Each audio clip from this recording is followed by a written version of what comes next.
sa inyo paano mag-download ng Ubuntu sa Oracle VirtualBox. Ngayon, yan, ayan yung link. Ngayon, pipiliin nyo window host. Ito. Ngayon, antayin nyo ma-download yung window host ng exe file.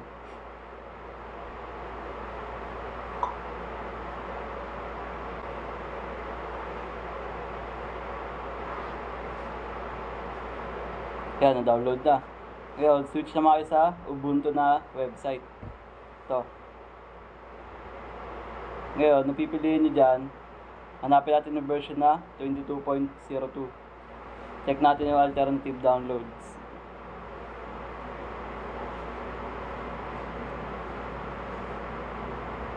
Yan, scroll down natin sa baba. Ito, hanap natin. Yan, click nyo lang yan. Ito pala, Jammy Jellyfish pala yung hanap natin.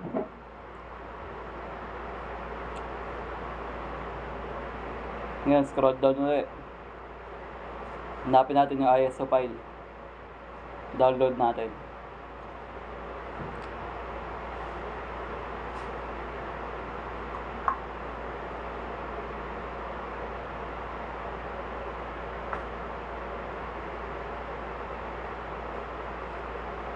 Yan, tayo lang natin ma-download yan.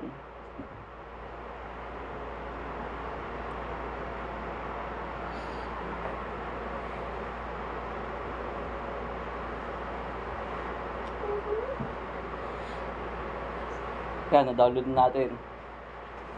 Ngayon, install naman natin yung exe file ng VirtualBox. Yan, open lang natin itong exe file.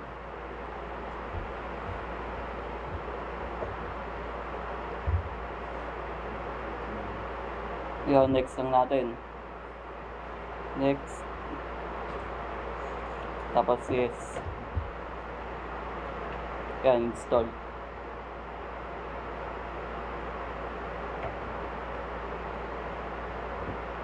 Kailangan natin mag-install. Yan. Ngayon, finish nyo para mag-open yung app.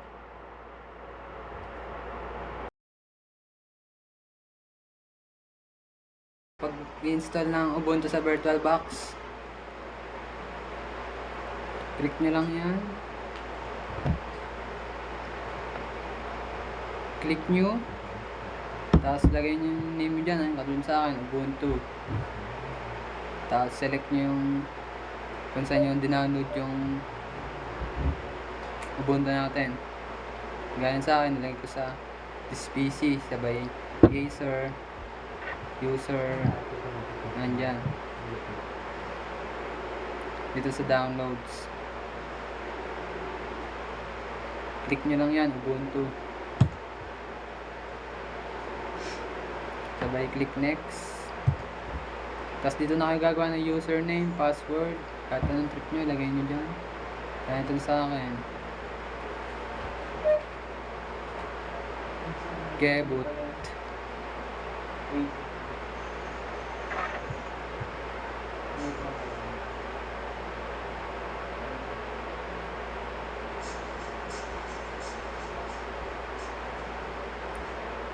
Sabay click next. Tapos dito naman sa hardware natin, mas mataas, mas maganda. Yan, ganun lang yung base memory, sabay processor. Wait lang, parang nakakulangan ba ako? Adjust natin.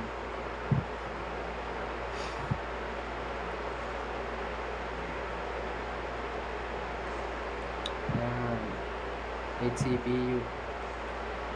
Sabay click next.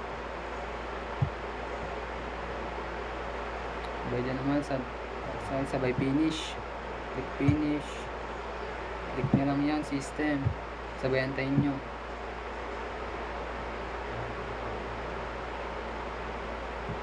Sa VirtualBox na tayo. Sabay try or install Ubuntu.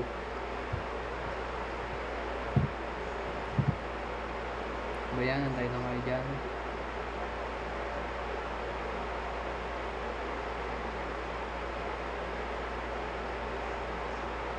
Yan, install. Tayo nyo na mag-install. Tapos lagay nyo na yung ginawa nyo kanina sa username, password. Tapos click nyo yung login automatically.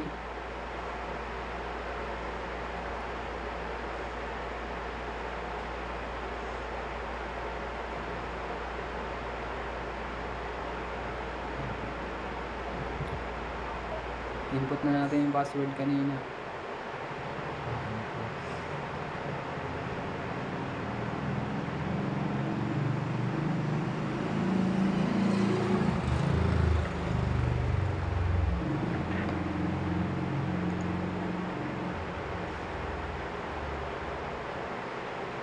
Yan.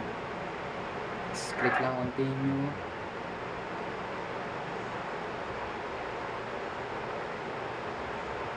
Tayo nyo lang yan.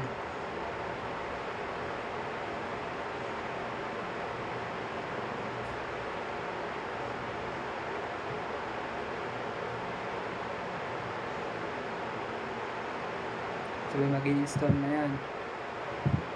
Tayo nyo lang ulit. Medyo matagal-tagal yan. Be patient.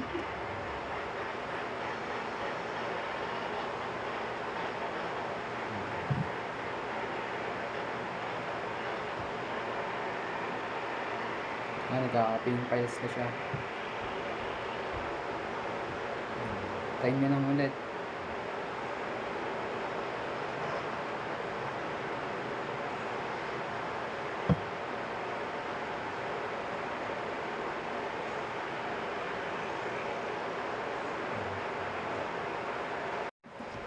Nandito na tayo sa OS ng Ubuntu.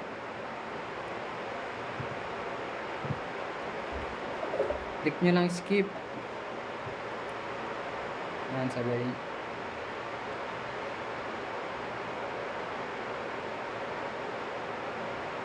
Sabay skip for now. Next. Click nyo yung no don't send system info. Sabay click next. Magnawa nyo. Tapos click nyo lang wait. Next ulit. At ayun, tapos na. Click done.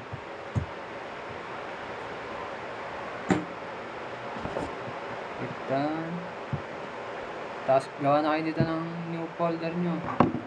Gaya itong sa akin. Type nyo lang kahit yung trip yung folder name.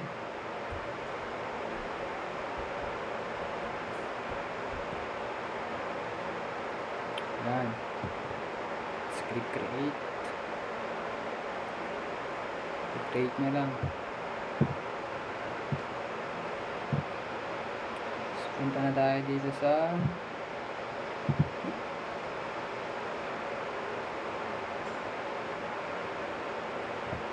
sa LibreOffice.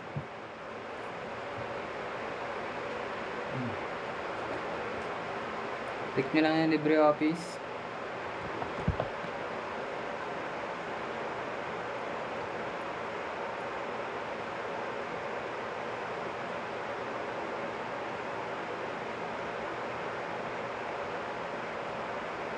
Click OK. Type nyo lang atong gusto nyo type. Hello world.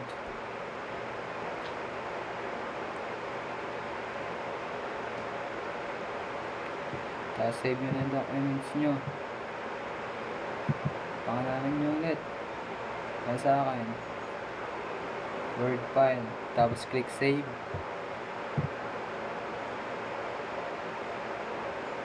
By copy nyo sa may file. Doon na sa document natin. Word file. Click. Copy. Tapos paste nyo sa home. Doon sa ginawa natin folder kanina. Doon nyo nalagay. Then click paste. Ayun na. Ganun lang gumagana ang ating OS.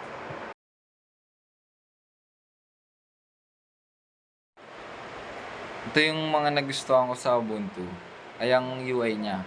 At ito ang mga dahilan doon. Yung una,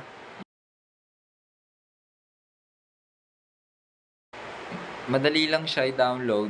Tapos konting clicks lang ang gagawin at mada-download mo na agad siya. Tapos yung pangalawa naman, ito yung user-friendly siya eh. Madali mong makikita ang mga hinahanap mo. Tapos simple lang, maayos, at hindi masyadong komplikado. Tapos yung pangatlo naman, nagpo-provide din siya ng smooth updates. Hindi siya buggy tapos i-update. At yung huli